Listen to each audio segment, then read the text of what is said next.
नमस्कार विद्यार्थिनींनो, आता आपण भूगोल विषयाचा धडा नंबर 7 मृदा ह्या धड्याचा तिसरा भाग बघूया. पहिल्या 2 भागामध्ये आपण बघितलं की मृदा म्हणजे माती, सुपीक माती कशा पद्धतीने निर्माण होते, तिची निर्माण होण्याची कारणं काय, कुठल्या भागात कसली माती असते, काय पद्धतीची असते, कुठल्या भागात कसलं पीक येते, मातींचे 5 प्रकार बघितले. त्या पद्धतीनं सगळा आपण मातीचा आणि तिची निर्मिती, तिचा सगळा विकास पाहिला. आता आपण काय बघूया, पुढला भाग तिसरा आणि हा शेवटचा भाग आहे. पान नंबर 43 काढा. मृदा धूप व अवनती. बघा, वारा व पाणी यामुळे मृदेचा थर वाहून जातो. म्हणजे वारा म्हणजे अशी सोसाट्यानं असं वारा सुटत असला तर माती उडते बघा. त्यावेळी भरपूर वाऱ्यानं पण माती उडते. हळूहळू हळूहळू अशी उडत उडत उडत ती पुढे जाऊ शकते. बरोबर आहे. वारा जर साधा जरी सुटला थोडा जरी तरी माती उडतेच बऱ्याचदा आपण बघतो. तर ती हळूहळू अशी पुढे ढकलत जाऊ शकते. आणि पाणी यामुळे मृदेचा थर वाहून जातो. पाण्यानं कसं, भरपूर पाऊस पडला जोरदार तर पाऊस पडल्याने पावसावर माती वाहून जाते, वाऱ्यानं उडून जाते आणि पावसानं वाहून जाते. तर यामुळं काय होतं, मातीचा थर वाहून जातो. म्हणजे ह्या गोष्टीला मृदेची धूप होते असे म्हणतात. मातीची धूप म्हणजे काय, आता सांग बघू.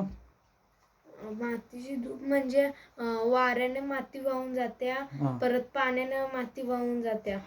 याला आपण मातीची धूप म्हणतो किंवा मृदेची धूप म्हणायचं आपल्या ह्या भाषेत, मृदेची धूप. तर वाहते पाणी, हवामान आणि प्राकृतिक रचनेतील विविधता यामुळे मृदेची धूप होते. वाहते पाणी म्हणजे असं एकसारखं असं पाऊस पडल्यावरती असं एकसारखं असं भाड भाड भाड भाड भाड भाड पाणी वाहतं ना, मग माती पण त्यातनं वाहून जाऊ शकते आणि जाते थोड्या प्रमाणात. हवामान म्हणजे कसं, आता उष्णता असली तर त्यावेळी धूळ जास्त उडते आणि वाऱ्यात थोडं जरी उडलं तरी त्यानं माती निघून जाऊ शकते. अशा पद्धतीने हवामानाच्या याच्यावर पण ते मातीची धूप अवलंबून असते. पावसामध्ये पाऊस पडला की धूप जास्त होते. आणि प्राकृतिक रचनेतील विविधता यामुळे मृदेची धूप होते. मृदेची जशी धूप होते तसेच काही कारणांनी मृदेचे आरोग्य बिघडते. म्हणजे जशी ही धूप होते म्हणजे थोडक्यात झीज होते म्हणतो ना आपण, मातीची झीज व्हायला लागल्या म्हणजे थोडक्यात कमी कमी होत चालल्या. आणि तसंच मृदेचं आरोग्यही बिघडतं.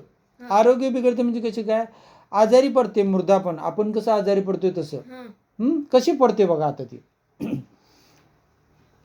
यास मृदेची अवनती होणे म्हणतात. म्हणजे मृदेचे माती आजारी पडते, याला काय म्हणतात, मृदेची अवनती होणे. अवनती हा शब्द लक्षात ठेवा. शेतीतून अधिक उत्पन्न मिळण्यासाठी रासायनिक खते, जंतुनाशके, तणनाशके इत्यादींचा वापर केला जातो. बरोबर आहे. आता आपण बघतोय आपल्या शेतामध्ये तण आलं की शेतकरी काही जातात तणनाशक मारतात. काही वेळेला कीड पडली, रोग पडला तर जातात आणि रोगनाशक म्हणजे जंतुनाशक मारतात. काही वेळेला त्यांच्या वाढीसाठी रासायनिक खतं वापरायला लागतात. युरिया वगैरे आपण खतं घालतो की नाही शेतामध्ये, अशी खतं घालतो. तर त्यामुळं काय होतं, इत्यादींचा वापर केला जातो. रासायनिक खतांच्या अशा अतिरेकी वापरामुळेही मृदेची अवनती घडून येते. म्हणजे काय होतं, तर अशी जी रासायनिक खत आहेत काय, त्यांच्या अतिरेकी वापरामुळे, अतिरेकी म्हणजे जास्त वापरामुळं मृदेची अवनती घडून येते. म्हणजे आता सारखं जर हे मारायला लागलं जंतुनाशक किंवा सारखं तणनाशक मारायला लागलं, वर्षातून 3-4 वेळा तण उगवलं लगेच तणनाशक मारलं, तण उगवलं तणनाशक मारलं, किंवा रासायनिक खतं युरिया वगैरे सारखं घालायला लागलं, शेणखत वगैरे न घालता युरियावरच जास्त भर दिला तर काय होतं की ते रसायन जे असते ते सगळं जमिनीमध्ये मुरायला लागतं. ते केमिकल्स असतात ते जमिनीत मुरायला लागतात आणि त्यामुळं त्याचा परिणाम त्या मातीच्या आरोग्यावर होतो. आणि मग त्या माती आजारी पडते, तिचं आरोग्य बिघडतं. त्याला काय म्हणतात, मृदेची अवनती. ध्यानात आलं. आता कशाला मृदेची अवनती म्हणतात, रासायनिक खते, तणनाशक, जंतुनाशक, परत लागवड घातल्यामुळे जास्त प्रमाणात घातलं की त्या मातीचं जे आरोग्य बिघडतं त्याला आपण अवनती अवनती म्हणतो मातीची. आता अतिरिक्त जलसिंचनामुळे जमिनीतील क्षार वर येतात व जमीन खारपट बनते.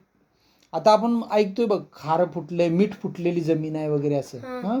म्हणजे काय होतं तर अतिरिक्त जलसिंचनामुळे जास्त पाणी जर त्या भागात जमिनीत राहिलं, सारखं तुंबून राहिले किंवा सारखं सारखं पाणी पाजवलं, सारखं काही जणांना सवय असते की सारखं पाणी सोडायचं किंवा बरेच दिवस तुंबवून ठेवायचं पाणी, पाण्याचा निचरा होत नाही जमिनीत आणि एकसारखं असं तटून राहते पाणी जमिनीत पाटामध्ये तसं. तर त्यामुळं काय होतं, जमिनीत जे क्षार असतात मातीमध्ये ते वर येतात आणि परिणामतः जमीन खारपट होते. मग अशा वेळी काय होतं, रासायनिक द्रव्यांच्या अतिवापरामुळे ती द्रव्ये मृदेत वर्षानुवर्षे तशीच राहतात. आता जी खारपट जमीन आपण सांगितली की अति पाणी वापरलं तरी सुद्धा ती जमीन खराब होते आणि मग तिच्यात पीक येत नाही नंतर आणि ती जमीन अशी वाया जाते, खराब होऊन बसते कायमची. त्यामुळं पाण्याचा सुद्धा मर्यादेत वापर करावा. किंवा पाणी साचत असेल तर त्याला वाट करून त्यातनं पाणी कसं शेतातून बाहेर जाईल याची काळजी घेणं गरजेचं असतं. आता बघा, रासायनिक द्रव्यांच्या अतिवापरामुळे ती द्रव्ये मृदेत वर्षानुवर्षे तशीच राहतात. पण त्यामुळे मृदेतील सूक्ष्मजीव नाहीसे होण्याचा धोका असतो. आता रासायनिक द्रव्यांचा अतिवापर म्हणजे आपण जे आता सांगितलं की रासायनिक खतं, तणनाशक किंवा जंतुनाशक यांचा अतिवापर केला सारखं सारखं की त्यातली काही द्रव्य असतात ती जमिनीत राहतात, तशीच वर्षानुवर्षे राहतात. म्हणजे ह्या वर्षी मारलं की ते 10 वर्षीपर्यंत राहू शकतं आणि किती पण वर्ष राहू शकतात. आणि त्यामुळे काय होतं, जमिनीत ते सूक्ष्मजीव असतात. म्हणजे जमिनीमध्ये जमीन पण जिवंत असते. जर तिच्या एक विचारानं जर बघितलं, जी माती असते ती जिवंत असते. आपण काय म्हणतो तिला कुठे जीव आहे, पण त्यात जीव असतो. त्याशिवाय त्यातनं जीव बाहेर येतो का? ज्यावेळी त्यातनं पीक बाहेर येतं म्हणजे त्याच्या आत काहीतरी आहेत ना सगळे यंत्रणा, म्हणजे तो एक प्रकारचा जीवजंतू आहेत, हे आहे, ते सगळे मिळून तिला जिवंतच बनवलेलं असतं. थोडक्यात त्या भाषेत डायरेक्ट जरी ती जिवंत नसली तरी इनडायरेक्टली ती जिवंतच आहे. तर ती निर्माण करते. तर तिच्यामध्ये जर असं सूक्ष्मजीव अतिवापर केला रासायनिक खताचा तर तिच्या आतमध्ये जे सूक्ष्मजीव असतात, जीवजंतू असतात की जे तिच्या पोषणासाठी, ते पिकांच्या पोषणासाठी उपयुक्त असतात, ते मरतात अतिरसायन वापर केल्यामुळं. त्यामुळे सूक्ष्मजीव नाहीसे होण्याचा धोका असतो. मृदेतील ह्युमसचे प्रमाण देखील कमी होत जाते. म्हणजे रसायनचा अतिवापर केला की ह्युमस, मगाशी जे आपण सांगितले मागल्या भागामध्ये, ह्युमस म्हणजे माहिती आहे ना? काय ह्युमस म्हणजे? घटक. कशामुळे तयार झालेला असतो? माती वाहून जाते त्यात. नाही, तो नव्हे. ह्युमस म्हणजे कुजलेला पाला आणि जनावरांचे मृतदेहाचे अवशेष हे जमिनीत विघटन होतात आणि त्याच्यापासून जमीन सुपीक होते, त्याला ह्युमस असं म्हणतो आपण. तर ते ह्युमसची जे प्रमाण असतं ते पण कमी व्हायला लागतं अतिरसायन वापरल्यामुळे आणि वनस्पतींना आवश्यक पोषक द्रव्ये मृदेतून मिळून अशी होतात. मग त्यामुळं काय होतं, ह्याच्यामुळं जे घटक पाहिजे असतात शरीराला, आपल्या शरीराला सगळे घटक पाहिजे असतात, प्रोटीन, कार्बोहायड्रेट, व्हिटॅमिन सगळं आपण खात असतो जेवणातनं, तसंच वनस्पतीला पण पाहिजे असतात आणि ते जमीन देत असते त्यांना. पण अतिरसायन वापर केला की मग ते जमीन काय देऊ शकत नाही, जमिनीतलं ते नष्ट होतं, जी पोषक तत्व पाहिजे ती, मग पिकांना ते देऊ शकत नाही, मग पिकं चांगल्या पद्धतीनं उगवून येऊ शकत नाही किंवा त्यांची वाढ होऊ शकत नाही. मग वनस्पतींना आवश्यक द्रव्य मृदेतून मिळण्याचे होतं. मृदेचा सामू म्हणजे pH व्हॅल्यू बिघडला असल्यास मृदेचे आरोग्य बिघडले असे समजतात. मग याला काय म्हणतात की ती मृदेचा सामू म्हणजे pH म्हणतात. मातीचा pH जर बिघडला तर त्याला मृदेचे आरोग्य बिघडले असं म्हणतात. म्हणजे pH म्हणजे काय, तिचा जो समतोल असतोय, मातीचं एक हे असते म्हणजे ॲसिडिक आहे का अल्कली काय अशा पद्धतीनं गणित त्याचा pH असतो ठरलेला, त्यामध्ये तो योग्य असायला लागतोय. तो जर अशा रसायनांमुळे काय होतं मग बिघडत जातो, म्हणजे एकतरी अतिशय ॲसिडिक होत जाते किंवा खराब होत जाते जमीन आणि मग त्याचा परिणाम तर ती उत्पन्न व्यवस्थित देऊ शकत नाही, पिकं चांगली येऊ शकत नाही. मग याला आपण म्हणतो की मृदेचे आरोग्य बिघडले. आता लक्षात आलं तुमच्या, मृदेचं मातीचं आरोग्य कसं बिघडतं, त्याला काय गोष्टी कारणीभूत आहेत हे आपल्याला लक्षात आलं. आता खाली चित्र दिले बघा, ते मृदेची अवनती. हे बघा, हे जे चित्र आहे मृदेची अवनती म्हणजे कसं जमीन कशी झाल्या बघा. ही हे असं पांढरट पडल्यागत झाल्या, भेगा पडल्या, ते असं असं थोडे थोडे हे झाल्यात, अशी मृदा झाल्या. जी सुपीक मृदा होती ती अशी खराब झाल्या, हे रसायन सगळं पडल्यामुळे त्यावर जास्त, त्यामुळे ती खराब मृदा झाल्या. आता बघा खाली, माहीत आहे का तुम्हाला भौगोलिक मानांकन कोणत्याही मृदेमध्ये विशिष्ट पीक उत्तम प्रतीचे येते, त्यामुळे ते उत्पादन त्या प्रदेशाचे खास वैशिष्ट्य असते. म्हणजे काही काही ठिकाणी काही पिकं ही चांगल्या पद्धतीची येतात ठराविक भागामध्ये. आता उदाहरण दिले बघा, अशा पिकांना जागतिक भौगोलिक मानांकन दिले जातं. मग त्या पिकांना जागतिक भौगोलिक मानांकन दिलं जातं म्हणजे सगळ्या जगामध्ये त्या भागातलं ते पीक फेमस आहे असं जाहीर केलं जातं.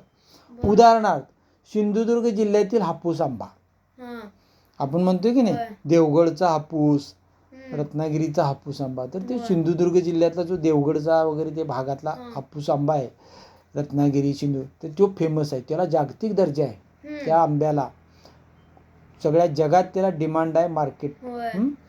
बीड जिल्ह्यातील सीताफळ, आता सीताफळ सगळीकडेच बघतात भरपूर ठिकाणी, पण बीड जिल्ह्यातली जी सीताफळ आहे ती, तिथली जी चव आहे ती कुठल्या सीताफळाला मिळणार नाही, इतकं छान पद्धती सीताफळ असतात. नागपूरची संत्री, आता आपण संत्री नागपूरची सगळीकडे फेमस असतात बघ, तिची चव कशी छान असते. ती कुठं आपल्या भागात पिकवलं असतं ती चव मिळणार नाही तुला किती पण, कारण त्या मातीचं ते वैशिष्ट्य असते, त्या भौगोलिक परिस्थितीत. शिमल्याची सफरचंद, होय की नाही, शिमला काश्मीरची वगैरे आपण सफरचंद नाही, हिमाचल प्रदेशची, तर ती सफरचंदाची त्या ठिकाणची जी व्हरायटी आहे ती जगभर मान्यता प्राप्त आहे. त्यामुळे त्या भागातलं ते गेलं की ते कुठेही लगेच लोक त्याला विकत घेतात. किंवा आता हापूस रत्नागिरीचा आलाय म्हटलं की जरी इंग्लंडला गेला, अमेरिकेला गेला तरी तिथली लोक लगेच घेतात. कुठला हापूस रत्नागिरी घ्या, कुठला हापूस सिंधुदुर्ग घ्या, कुठला देवगड घ्या लगेच. म्हणजे त्या भागातलं एवढं जागतिक दर्जाचं त्याला मानांकन मिळलं जातं. आता पुढला विषय बघूया, मृदा संधारण. मृदा संधारण म्हणजे काय बघूया. म्हणजे मृदेचे महत्त्व लक्षात घेता तिचे संधारण करणे महत्त्वाचे आहे. संधारण म्हणजे काय, तिचं जोपासना करणे, तिची संरक्षण करणे, तिचे रक्षण करणे महत्त्वाचं आहे. शेतातील सुपीक मृदा पावसाच्या पाण्याबरोबर वाहून जाऊ नये म्हणून शेतांना बांध बंदिस्ती करतात. ध्यानात आलं, शेताच्या भोवतीनं बांध असतात ना उंचवटे, ते का असतात तर पावसाबरोबर माती वाहून जाऊ नये.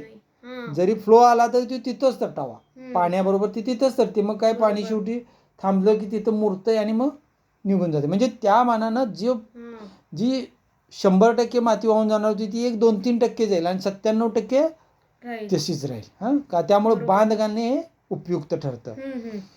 त्यानंतर म्हणून शेतांना बांध बंदिस्ती करतात. बांधावर योग्य प्रमाणात झुडपांची लागवड करणे, शेतात जास्त उताराच्या भागावर दगडांच्या सहाय्याने बांध घालणे, अशी कामे मृदा संधारण विभागातर्फे केली जातात.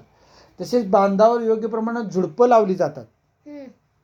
बाबळीची असून देत किंवा इतर काही झुडपं असतात बघ, तर अशी झुडपं असतात की बांधावर अशी बारीक बारीक बारीक अशी चिक्कूच्या झाडा एवढी त्यांना अशी, तर अशी जी झुडपं लावलेली असतात त्यांचा उद्देश काय असतो की माती वाहून न जाऊ देणे, यासाठी ती लावली जातात. बांध घालायची, झुडपं लावायची, अशा पद्धतीनं कंट्रोल करायचं, माती वाहून जायचं. तर अशा जास्त उताराची जो भाग असतो, आता काही ठिकाणी अतिशय उतारच असतोय जमिनीला, मग तर तिथं बळाबळा बळाबळा माती वाहून जाऊ शकते पाण्यावर. मग अशा ठिकाणी काय करतात, दगडांच्या साहाय्याने बांध घालतात. म्हणजे असे दगडांची अशी हे उभा करतात जेणेकरून मातीचा थर चिकटून राहावा, तटावा तिथं. अशी कामे मृदा संधारण विभागातर्फे केली जातात. म्हणजे मृदा संधारण हा एक विभाग आहे सरकारचा, त्या विभागातर्फे ही कामं केली जातात जेणेकरून मातीची धूप थांबावी, वाहून जाणे माती थांबावी. वृक्ष लागवड केल्याने वाऱ्याच्या वेगावरही नियंत्रण आणता येते. वाऱ्यामुळे होणारी मृदेची धूप, त्यामुळे पलीकडचं पान काढा 44, थांबते. वनस्पतीची मुळे माती धरून ठेवतात, त्यामुळे मृदेची धूप थांबते. म्हणजे बघा झाडं कशी महत्वाची असतात बघा. आपण झाडं लावा जे म्हणतो शेतात इकडं तिकडं, ते किती महत्वाचे. वाऱ्यामुळे जी धूप माती उडून जाणार होती ते वारं झाडं तटवतात, त्यामुळे वाऱ्याचा वेग थांबला बरोबर आहे. वाऱ्याचा वेग थांबला की पुढली माती जी पुढे उडून जाणार होती ती थांबली. थांबली होय. म्हणजे झाड किती महत्वाचं असते बघा. असते. होय. मग वाऱ्यांमुळे झाडांमुळे पण मातीची धूप थांबते. बरोबर आहे. हा. दुसरं काय करतात, वनस्पतीची मुळे माती धरून ठेवतात. आता समजा एखादं झाड आहे आपल्या शेतात बांधावर, झुडपं झाडं वगैरे लावले, तर ती काय करतात, मातीला असं ओढून धरतात. ती माती सोडत नाहीत. ती त्यांच्यामध्ये एक प्रकारची ताकद असते ओढून घ्यायची, ती ठेवतात. कारण त्यांना त्याचं संरक्षण पाहिजे असते त्या मातीचं, त्यामुळे ओढून धरलेली असतात. त्यामुळे जर तुमच्या बांधावर झाडं असली तर तुमची माती जी जाणार आहे ती जाऊ देत नाही, ती ओढून धरतात. अशा प्रकारे मातीची धूप थांबवतात झाडं. वाऱ्यापासून बी संरक्षण करतात आणि पाण्यापासून पण संरक्षण मातीचं. म्हणजे किती मित्र आहेत ते म्हणायचे मातीचे, होय की नाही झाडं. मृदा संधारणामध्ये उतार असलेल्या जमिनीवर सलग समतल चर खोदले जातात. आता हे बघा इथं समतल चर म्हणून दाखवले ते. आता हे उताराची जमीन आहे. उताराची म्हणजे कशी, अशी डोंगराच्या खाली खाली आल्या आहे, माहिती आहे का. मग आता इथं जर पाणी पडलं पावसाचं वगैरे, तर हे माती सरळ वाहून खाली खाली खाली जाणार. बरोबर आहे. इथं जी माती आहे ती जोरदार पाण्यानं वाहून जाणार, कारण सलग असा खोलगट भाग आहे, त्यामुळे फास्ट वाहून जाणार. मग त्यासाठी काय करतात, असे भोवतीनं असं गोल असं एक चरी काढल्यात बघा या. मग या चरी काढल्यामुळे काय होतंय, माती जर वरल्या टप्प्यात आली तर इथं येऊन तटते, इथं थांबते. आणि पाणी पण इथं येऊन तटतं. मग ते पाणी इथं तटल्यामुळे कसं होतं, इथलं पाणी वरनं पाणी इथंपर्यंत जे जोरदार येणार होतं ते ऑटोमॅटिक इथलं पाणी इकडं गोल फिरून इकडे गेलं बाहेर एकाच बाजूनं. त्यामुळे जो पाण्याचा वेग वरून खालीपर्यंत जोरदार येणार होता आणि धूप जी मातीची जोरदार होणार होती तिला बरोबर अडथळा निर्माण होत जातोय हे असं चर काढल्यामुळं. आणि परिणामता काय होते, जी मातीची झीज होणार होती, तिथनं धूप होणार होती, ती कंट्रोल केली जाते, बचाव केला जातो. आलं लक्षात. तर याला समतल चर काढणे म्हणायचं. असे चर वेगवेगळ्या उंचीवर खणल्यामुळे उतारावरून येण्याच्या पाण्याचा वेग कमी होतो. बरोबर आहे. आणि त्यामुळे होणारी झीज थांबते. तसेच या चरामुळे थांबलेले पाणी जमिनीत मुरण्यास मदत होते. म्हणजे जे पाणी थांबलंय ते जमिनीत पण तिथं मुरतं. बरोबर आहे. जे वाहून जाणार होतं सगळं ते तिथं मुरतं. मग त्यामुळं कसं जमिनीला ओलावा पण राहतोय. नंतर काही दिवसानं पाऊस थांबल्यावर जी जमीन कोरडी पडणार होती ते पाणी मुरल्याला तेवढी शोषून घेते पिकं. म्हणजे दोन्ही फायदे होतात, धूप पण थांबते आणि जमिनीत पाणी मुरल्यामुळे ते नंतर पिकांना उपयोगी पडते. आकृती 7.5 मधील विविध उपायांची चित्रे पहा. आता इथं बघा ही वृक्षरोपण केल्यात बघा, झाडं लावल्यात. त्यामुळं काय व्हायला, जमिनीची जी धूप होणार होती ती झाडांची मुळं आणि वारा तटवतात झाडं, त्यामुळे ही धूप वाचली सगळी. बरोबर आहे. त्यानंतर दुसऱ्या छायाचित्रात काय दिलंय, समतल चर मारलाय, त्याच्यामुळं पण धूप थांबली, पाण्यानं वाहून जाणार होती ती थांबली. आणि तिसरं इथं छायाचित्र जे दिले बंधारा, बंधारा म्हणून दिलंय. तर हा बंधारा काय असतो आता आपण बघूया. मग बंधाऱ्यामध्ये काय होतं की पाणी असं धरण घातल्यागत तटवलं जातं.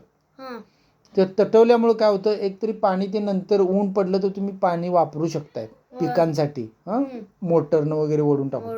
किंवा ते पाणी तिथंच जर मुरलं तर ऑटोमॅटिक ते तुमच्या पिकांना तिकडे गारवा निर्माण करते जमिनीत सगळीकडे, आणि ते सगळीकडे पिकांना त्याचा फायदा होतोय, झाडांना फायदा होतोय. तर काही ठिकाणी काय होतं की खाली विहिरी असतात, म्हणजे ज्या ठिकाणी या असं तटवलं जातं त्याला खाली लागून विहिरी मारलेल्या असतात. मग त्यामुळे हे तुंबलेलं पाणी असते ते विहिरींचा पाझर वाढवतो, त्यामुळं त्या विहिरींना पाण्याचा स्तोत्र वाढतो.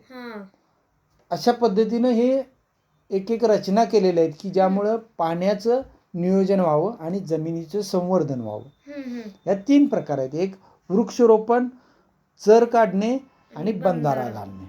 तिन्ही गोष्टी लक्षात आल्या. महाराष्ट्र शासनाने पाणलोट क्षेत्र विकास अंतर्गत ग्रामीण भागात शेतात उताराच्या दिशेने बांध बंदिस्ती करणे हा कार्यक्रम राबवला आहे. त्यामुळे पाणी अडवा पाणी जिरवा ही योजना यशस्वी झाली. आता महाराष्ट्र शासन आपलं जे सरकार आहे महाराष्ट्र, त्यांनी काय केले, पाणलोट क्षेत्र विकास अंतर्गत ग्रामीण भागात शेतात उताराच्या दिशेने जिकडे उतार आहे असं बांध बंदिस्ती करणे. आता हे कसं बांध केलेत की नाही, हे इथं बांध बंदिस्ती बांध गाठले, जिथे जिथे उतार आहे तसं बांध घालत गेले. त्यामुळं काय होते, बांध गाठल्यामुळं पाणी तिथल्या तिथं तटवलं जातं आणि मुरतं. पाणी अडवा आणि पाणी जिरवा ही योजना यशस्वी झाली. म्हणजे त्या योजनेला नाव दिले, पाणी अडवा पाणी जिरवा. तिथं ते आपल्याला झाडांना उपयोगी पडते, पिकाला नंतर उपयोगी पडते, गारवा राहतो जमिनीत, आणि विहिरी खाली खोदल्या तर त्या विहिरींना कायमस्वरूपी पाणी राहते. त्यामुळे पाणी वाया जाऊ देऊ नका. म्हणजे नुसता तर अडवलं नाही तर ते काय होणार, खाली येणार वाहत, तसंच कुठतर लांब जाणार वड्यानं आणि निघून जाणार. त्या शेतीला काय त्याचा फायदाच होणार नाही. पण अशा पद्धतीने अडवून जिरवलं तर तिथल्या जिथं पाऊस पडलाय तिथल्याच शेतीला त्याचा फायदा होतो. त्यासाठी ही योजना राबवल्या. पर्यायाने भूजल पातळी वाढवण्याच्या प्रयत्नाबरोबरच मृदेची धूप होणेही कमी झाले. भूजल पातळी म्हणजे काय? भूजल पातळी म्हणजे जमिनीच्या ठराविक अंतरावर पाणी असतं. आपण बोर मारतो, बोर मारल्यावर 200 फुटावर पाणी लागलं, 300 फुटावर पाणी लागलं, मग जी पातळी म्हणायची ती. मग ती जी पातळी आहे ते असं पाणी जर जिरवलं तर ती पातळी वर वर येते. आलं काय लक्षात? आता आपण सगळीकडे बोर मारलेले आहेत, प्रत्येक ठिकाणी आपण बघतोय, गावोगावी शेतामध्ये बोर आहेत. मग त्या बोरमुळे पाण्याचा उपसा भरपूर होत असतोय. मग त्यामुळं काय होत असते, पाण्याची पातळी खाली खाली चालली आता. मग अशा पद्धतीचे जर प्रयोग केले, पाणी अडवलं, जिरवलं, चरी काढल्या, बंधारा गाठला किंवा वृक्षरोपण केलं, ते पाणी तिथं मुरतं. आणि मग त्यामुळं काय होतं, जी जमिनीतली पाण्याची पातळी खाली चालली आहे बोरमुळं, ह्याच्यामुळं, ते विहिरींमुळं, तर ती पाणी हळूहळू वर यायला मदत होते. नाहीतर काय होणार, जर पाणी मुरलं नाही तर बोरनं वडून वडून वडून आता अशी परिस्थिती आली आहे की बोरनं वडून वडून पाण्याची पातळी अतिशय खाली चालली आहे आणि थोड्या दिवसानं बोर रिकाम पडायला लागल्यात. मग त्यांना काय करणार पुढं? मग जर असा प्रयोग केला, पाणी जिरवलं, तर ऑटोमॅटिक पाण्याची पातळी वर येते आणि बोरला पण पाणी, तुम्हाला उन्हाळ्यात पण त्याचा फायदा होतो. अशा उद्देशाने हे केलेलं आहे.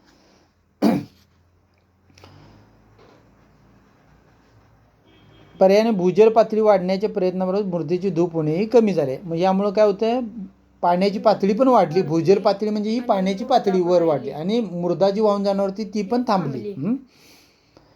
शासनाने जलयुक्त शिवार ही योजना अलीकडे सुरू केली आहे. म्हणजे ही जी आता हे गोष्टी सांगितल्या, बांध बंदिस्ती किंवा मृदा हे आपलं बंधारा घालणे, हे अलीकडे जलयुक्त शिवार हे नाव दिले त्याला. तर त्या पद्धतीची योजना अलीकडे सुरू केली आहे. पूर्वी पण काही होत्या योजना, म्हणजे बंधारा वगैरे, असं कोल्हापूर पद्धतीचा बंधारा वगैरे असं तटवत होते. पण आता ते विशेष तिच्यासाठी एक योजनाच राबवली त्यांनी, जलयुक्त शिवार म्हणून, आणि त्यासाठी त्यात या पद्धतीनं हे केले. त्यामुळे ही शेतांना बांध घालणे, लहान लहान नाल्यांचे पाणी अडवणे, नाले जोडणी करणे यासारखी कामे मोठ्या प्रमाणात होत आहेत. त्यामुळे आता शासनानंच त्याला प्राधान्य दिल्यामुळे ही कामं फास्ट व्हायला लागली आणि भरपूर प्रमाणात व्हायला, सहकार्य शासनाचं लाभल्यामुळे. मृदेची अवनती थांबवण्यासाठी रासायनिक खतांचा व कीटकनाशकांचा अतिरेक टाळावा. म्हणजे मृदेची अवनती म्हणजे आपण मगाशी बघितलं, म्हणजे मृदा खराब होत जाते, तिचं आरोग्य बिघडतं. मग ती कशामुळे होतं? रासायनिक खतांमुळे, कीटकनाशकामुळे, त्यानंतर जास्त प्रमाणात लागवड तेच की लागवड, कीटकनाशके आणि जंतुनाशक यांचा वापरामुळे ते बिघडते. मग रसायनचं प्रमाण वाढते जमिनीत. तर त्यांचा अतिरेक टाळा. मृदेची अवनती थांबवायची असली तर ते अति प्रमाणात वापरू नका. सेंद्रिय खताचा म्हणजे शेणखत, गांडूळ खत, कंपोस्ट खत याचा वापर केल्यास मृदेतील सामूचा तोल राखला जातो. त्यामुळे मृदेतील ह्युमसचे प्रमाण वाढण्यास मदत होते व सुपीकताही टिकून राहते. म्हणजे काय की अति जर रासायनिक वापरलं, कीटकनाशक, तणनाशक आणि खतं, रासायनिक खतं, युरिया सारखे वगैरे, तर त्यामुळं मृदा अवनती होते, तिचं आरोग्य बिघडतं अति वापरामुळे. मग त्याला काय केलं पाहिजे? तर तुम्ही जिथं गरज आहे, अतिशय गरज आहे, त्यावेळीच तणनाशक वापरा. जिथं ज्यावेळी पाऊस पडाला आहे आणि आता शेतात भांगलता येत नाही, अशा वेळीच तणनाशक वापरा. पण ज्यावेळी तुम्हाला तणनाशक भांगलून काढता येते तण, तर त्यावेळी तुम्ही भांगलन केली तर ते पिकालाही चांगलं आहे, जमीन भुसभुशीत होते आणि ऑटोमॅटिक पिकाला एक प्रकारची उत्तेजना मिळते आणि वाढीसाठी, आणि तणनाशक वापरायची आपल्याला गरज लागणार नाही. त्यामुळं रासायनिक दृष्ट्या जे जमिनीचं आरोग्य बिघडणार होतं ते वापर कमी झाला. त्यामुळे ज्यावेळी शक्य आहे त्यावेळी तुम्ही भांगलून काढा. अगदी नाईलाज आहे, ज्यावेळी भरपूर पाऊसच पडालाय, आता काय शेतात पायच टाकता येणं झालंय आणि तण तर वाढलंय, अशा वेळी तुम्ही तणनाशक वापरू शकता. पण प्रत्येक वेळी तण उठलं म्हणून मारलं तणनाशक असं करू नका. त्यामुळं मातीचं अवनती व्हायला लागते. त्यानंतर अगदीच गरज आहे त्यावेळी जंतुनाशक वापरा.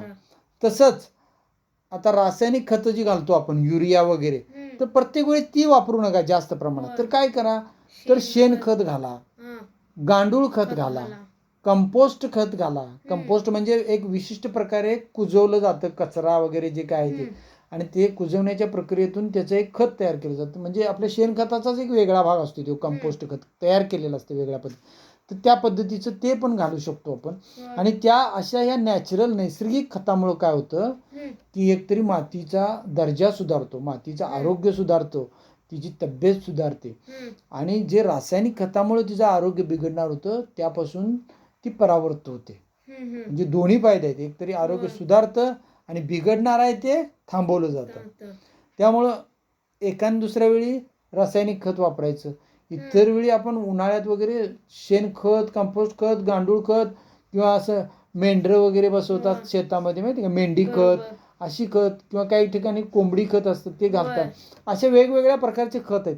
तर मेंढी खत सुद्धा अतिशय चांगलं असतं.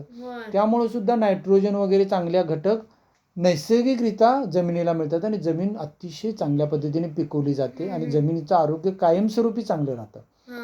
त्यामुळं ह्या खतांचा अतिरेक टाळा, ज्यामुळं मातीचं आरोग्य, मृदेचं आरोग्य अतिशय छान चांगलं राहू शकतं आणि ती वर्षानुवर्ष आपल्याला उत्तम प्रकारचं पीक देते. मग आपण छोट्याशा फायद्यासाठी मातीचं आरोग्य बिघडवून टाकण्यापेक्षा थोडंसं विचार केला, थोडंसं आपण जर त्याला वेळ दिला, थोडीशी इतर खतं वापरली, नैसर्गिक खतं, थोडंसं भांगलन केली, तर त्यामुळे एकतर पीक चांगलं येणार, त्या पिकाचं जे चव असणार आहे ती चांगली असणार आहे, त्याचा दर्जा, क्वालिटी चांगली असणार आहे. त्यामुळे जे आपण खाणार आहे आपल्यालाही शरीराला त्याचा चांगला फायदा होणार आहे. म्हणजे फक्त मातीच समृद्ध होणार नाही आहे यामुळं, तर आपणही समृद्ध होणार आहे. कारण जे शेणखतातून, जे गांडूळ खतातून, जे कंपोस्ट खतातून, जे मेंढीच्या लेंडी खतातून निर्माण झालेलं अन्नधान्य आहे, त्याला जो दर्जा आहे, त्याची जी क्वालिटी आहे, त्याची जी गुणवत्ता आहे, त्याचा जो स्वाद आहे, तो रासायनिक खतानं इतका छान मिळणार नाही, पूर्ण रासायनिक खत वापरलं तर. त्यामुळं याचा समतोल राखला पाहिजे. काही प्रमाणात जिथं आवश्यक आहे तिथं त्यांचा वापर करायचा आणि जास्तीत जास्त या खतांचा ह्या पद्धतीनं जमिनीची मशागत करण्याचा, भांगलन, कोळपण अशा पद्धतीनं करून तण काढणं हे महत्त्वाचं आहे. आणि अगदी गरजेच्या वेळी, जसं आपण आजारी पडलो तरच औषध खातोय ना, काय आता जेवण जात नाही म्हणून जेवणाऐवजी आपण जेवणाची गोळी खाऊन चालेल का? मग जेवण ह्यात सगळं व्हिटॅमिन आहेत, ही गोळी खावा म्हणजे तुम्हाला जेवायची गरज लागत नाही म्हणून आपण गोळी खाऊन चालेल? कारण त्या गोळीचं मग त्रास होणार. मग त्याऐवजी जेवण खाऊया ना, जेवण खायचं असते. कधी तर आजारी पडलं तर गोळी खाऊ शकतोय आपण व्हिटॅमिनची वगैरे, पण इतर वेळी जेवण खाऊनच आपण पोट भरतो ना आपलं, आणि तेच आपल्याला पचतं. तसं एक खतं जी आहे ती गांडूळ खत, शेणखत, कंपोस्ट खत ही जेवण आहे मातीचं, आणि हे रासायनिक खत हे औषध आहे. ज्यावेळी अगदी गरज असते त्यावेळी आपण औषध घेतो आणि ज्यावेळी रेग्युलर खायचं असते त्यावेळी जेवण करतो. त्यामुळे यांचं प्रमाण जास्त असावं आणि रासायनिक खताचं प्रमाण कमी असावं, ज्यामुळं मातीचं आरोग्य चांगलं राहील. त्यानंतर आणि यामुळे मातीचा मृदेतील सामूचा तोल राखला जातो. म्हणजे जी ॲसिडिक होणार होती माती किंवा बाद होणार होती, मीठ फुटणार होतं, इतर सगळ्या अशा गोष्टी असतात, त्याचाही तोल राखला जातो, ती चांगलं. आणि मृदेतील ह्युमसचे प्रमाण वाढण्यास मदत होते व मृदेची सुपीकता टिकून राहते. ह्या क्रियेमुळे काय होते, खतांमुळे या चांगल्या मृदेचे ह्युमस वाढतं. म्हणजे पालापाचोळा कुजलेला असतो, पशुपक्ष्यांचे अवशेष कुजलेले असतात, त्यामुळे काय होतं, त्यात नैसर्गिकरित्या एक ताकद आलेली असते. जे विशिष्ट कण असतात जे गरजेला असतात, म्हणजे अन्न कण जमिनीला लागणारे ते त्यात असतात, जी सुपीक द्रव्य असतात ती सगळी त्यातनं मिळत असतात आणि त्यामुळे सुपीकताही टिकून राहते. सुपीकता म्हणजे काय, जमीन सुपीक आणि नापीक. भुसभुशीत. सुपीक आणि नापीक म्हणजे चांगली पिकणारी आणि न चांगली पिकणारी अशी असते. मग ती सुपीकता वाढवण्याचा प्रयत्न करतो आपण प्रत्येक वेळी. कशी चांगली पिकेल बघतो. मग त्यासाठी तिची मशागत करणे, खतं सोडणे. मग ही अशी खतं सोडली नैसर्गिक तर तिची सुपीकता आणि वाढत जाते, म्हणजे पीक चांगल्या प्रमाणात येणार. शेत जमीन काही कालावधीसाठी पडीक ठेवणे तसेच आलटून पालटून पीक घेणे महत्त्वाचे असते, जेणेकरून मृदेची सुपीकता टिकून राहील. म्हणजे काय, शेत जमीन काही कालावधीसाठी पडीक ठेवणं आणि आलटून पालटून पीक घेणं. पडीक ठेवणं म्हणजे काय, आता कसं असतं काही वेळेला कसं होतं, हे पीक काढलं लगेच आणि नांगरून काढलं लगेच दुसरं पीक लावलं, परत दुसरं काढलं आणि तिसरं लावलं, तिसरं काढलं लगेच चौथं लावलं. असं करण्याऐवजी काही दिवस ते आता एक पीक निघलं म्हणजे 4 महिने आता उन्हाळा आहे तर नांगरून टाका आणि ते पडून राहून दे तसंच, आणि चांगलं ऊन खाऊन दे, सगळं हवा बिवा सगळं जमीन रेस्ट घेऊन दे, विश्रांती घेऊन दे, आणि मग थोड्या दिवसानं पुढच्या वेळी हंगामाला तुम्ही दुसरं पीक त्यात घालू शकता. यामुळं काय होतं, तिचं आयुष्य वाढतं जमिनीचं आणि तिची सुपीकता वाढते. तसंच आलटून पालटून पीक घ्या. म्हणजे कसं, तर एकदा कसं होतं की ऊस घ्यायला लागलं की आत्ता ऊस लावला काढला, परत खोडव्याचा ऊस घेतला परत काढला, परत तो काढला की आणि परत लगेच लावण केली जाते.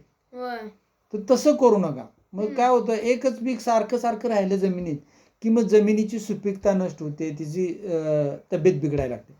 मग आता ऊस काढल्यानंतर थोडे दिवस आता जमीन रिकामी ठेवली तर मग तुम्ही एखादी शेंगा घ्या, भुईमुग घ्या किंवा सोयाबीनचं पीक घ्या, असं करा. आणि मग ते काढल्यानंतर किंवा ताग, ढेंच्या वगैरे जी हे असतात खतांची पिकं असतात, म्हणजे हिरवळीचे खत म्हणतो आपण त्याला, ती घ्यायची आणि ती परत मोडून जमिनीत पुरायची, म्हणजे त्याच्यापासून खत तयार होतं. आणि यामुळे काय होतं, जमिनीचं आरोग्य सुधारतं. कारण पलटून पीक आलं दुसरं, एकसारखं ऊस ऊस म्हटलं की तिचं खराब होत असतं. म्हणजे समजा तुम्हाला एकसारखं एकच खायला दिलं, भाकरी तर रोज सकाळी भाकरी, संध्याकाळी भाकरी, सकाळी भाकरी, संध्याकाळी, तर तुम्हाला कंटाळा येतो की नाही.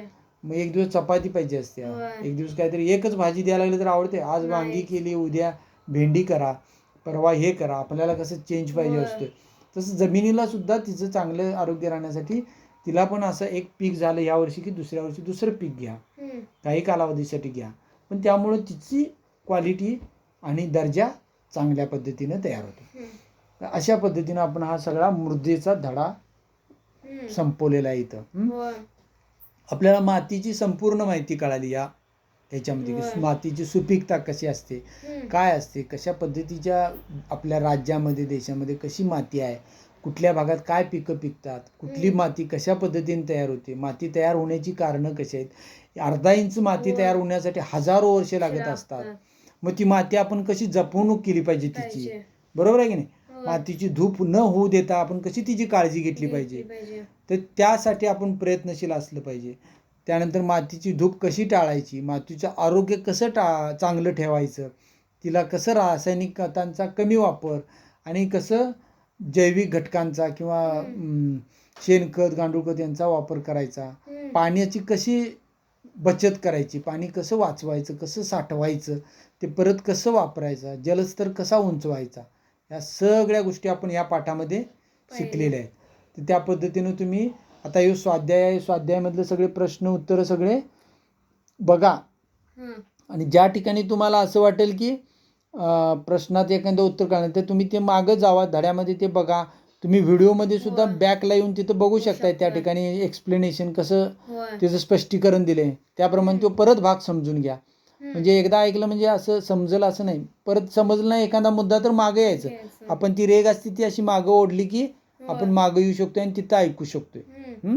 त्या पद्धतीने रिपीटेडली ऐका तुम्ही, एकदा, दोनदा, तीनदा, जोपर्यंत तुम्हाला समजत नाही तोपर्यंत.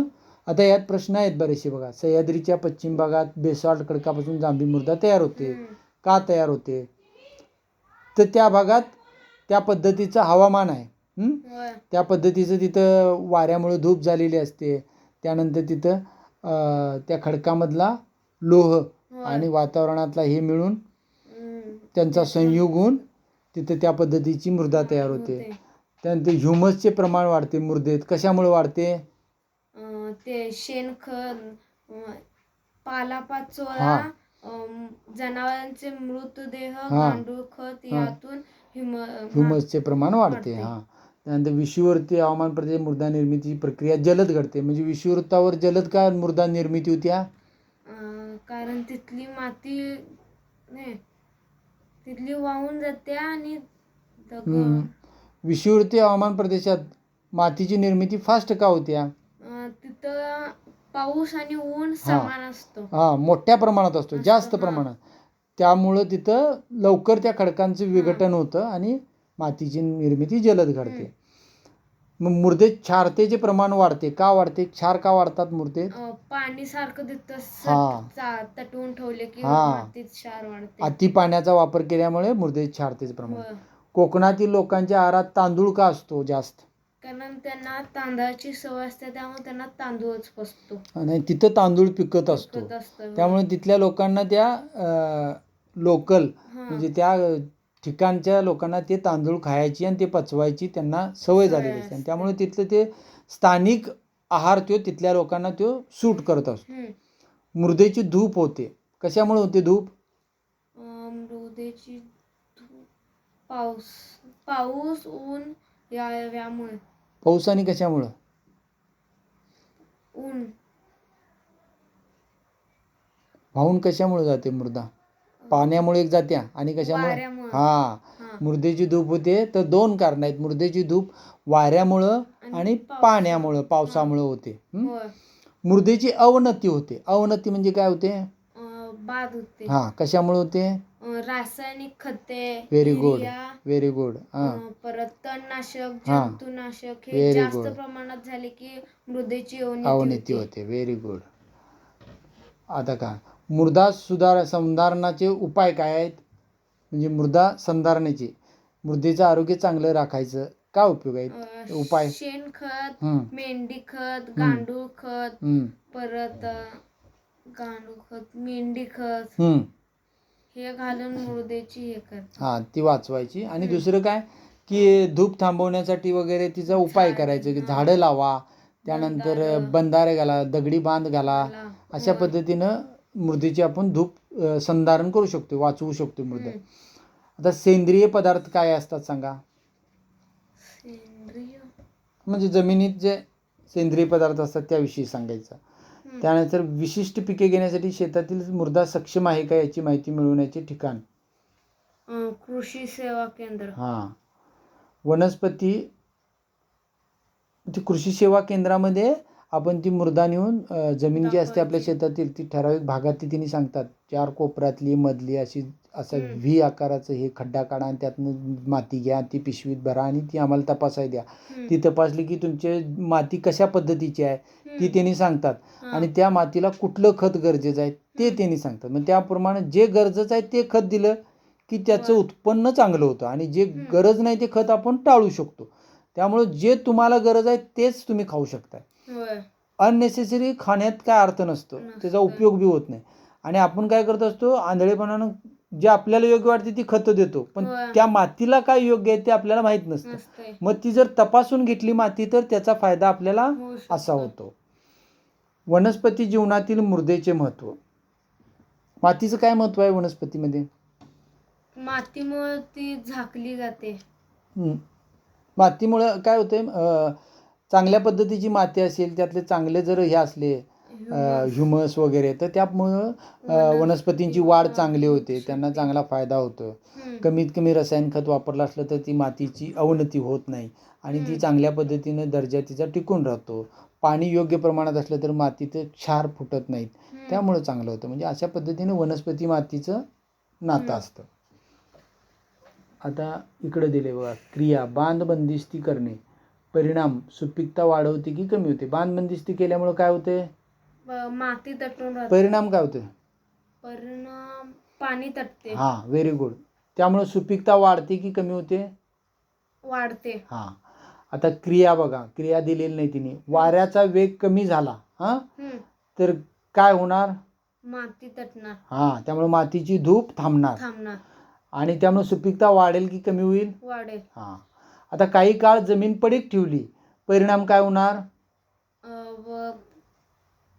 ती सुपीक होईल. म्हणजे माती चांगली राहील, माती सुपीक होईल आणि त्याचा परिणाम ती सुपीकता वाढेल काय कमी होईल? वाढेल. आता ह्युमसचे प्रमाण जर वाढलं हां तर तिथं काय क्रिया होणार?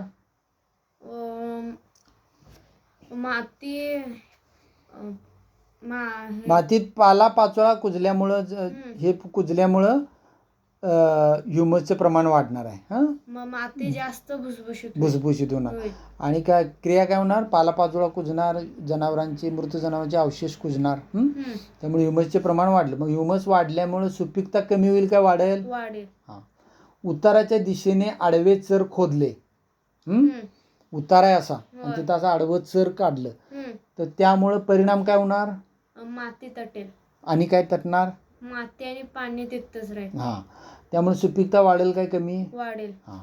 शेतात पालापाचोळा जाळला. हम्म. परिणाम काय होणार?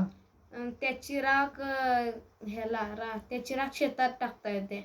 राख टाकता येते, पण त्यामुळे परिणाम काय होतो? शेतात जर पालापाचोळा जाळला तर काय होतं? जे मातीतले छोटे छोटे सूक्ष्म जीव असतात ते ते मरतात. जळले जातात, होय. मरतात. आणि त्यामुळं मग परिणाम तर सुपीकता कमी होणार का वाढणार? कमी होणार. हां. आता सूक्ष्म जीवांना पोषक ठरले. त्यानंतर क्षारतेचे प्रमाण वाढले. तर क्षारतेचे प्रमाण वाढले तर काय होईल? माती कशामुळे वाढणार क्षारतेचे प्रमाण? जास्त पाणी तटवल्यामुळे. त्यामुळे परिणाम माती चांगली होईल का वाईट? वाईट. हां, म्हणजे सुपीकता कमी होईल. कमी. होय. आता रासायनिक खतांचा अतिवापर केला परिणाम काय होणार?